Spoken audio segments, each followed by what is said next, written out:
Bought this property 6 years ago for $320,000. The property today is worth about $600,000. So I'm standing in front of a fourplex that I bought when I was 23 years old with my wife. I am blown away at how powerful it can be to start young. We definitely delayed gratification. We rented out the other 3 units.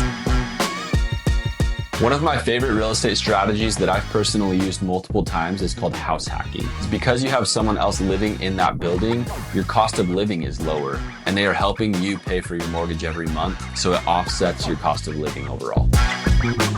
Being a saver is about learning how to play defense with your money and not spending it on consumption. If you don't have a rental property yet, my goal is to help you get your first deal by applying the things that you learn in this masterclass.